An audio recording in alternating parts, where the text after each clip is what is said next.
Today I'm going to talk about circular sewing. So this is what I've used. You don't need the book, but that was what had inspired me originally to try this technique. I'll put this on at the end so that you can see what materials I've used.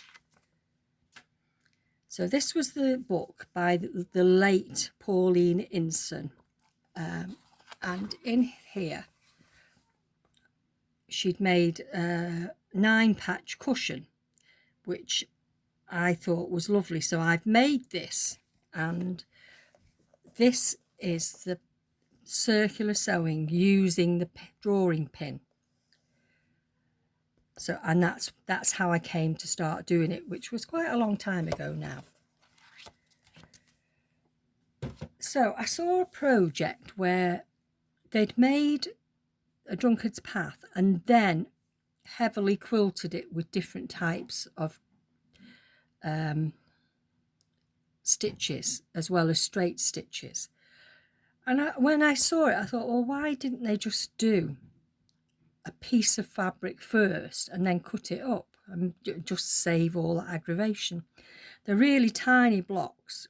I would say 3 3/4, which is the palm of your hand, really. So it doesn't call for a great deal of quilting. So I've cut them and made them into roughly 7-inch square, added the sash in and made them into a cushion. So again, why would you bother with a tape and a pin? If you have the attachment, you are limited by the length of the attachment to how large the circle can be. And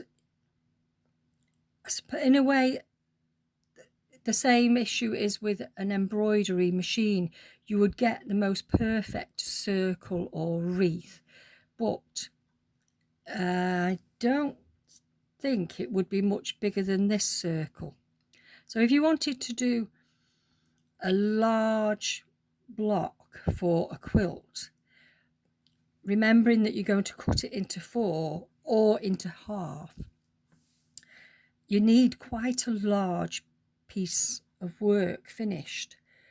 So most attachments are about 5 inches. So given the space in front of the actual foot, you could probably get a 12-inch circle, which would only give you 4 6-inch blocks.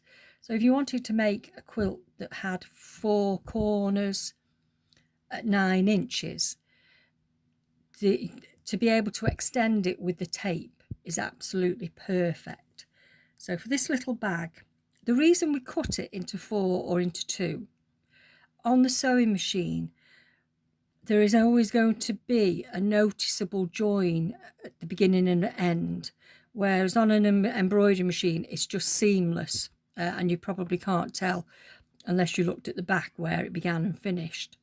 So I've made a little girl's handbag. Can you see that's the handle, and a gusset.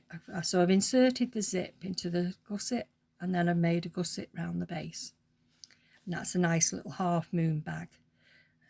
So that's that, and this is what I've used. So I've used the peel and stick tape, electric tape, and critically flat head pins. If you buy a regular drawing pin, it's beveled and it will wobble, and then you'll get an elliptical rather than circle. So this is the list again, and that's part 1, and we shall go to the sewing machine for part 2. Thank you.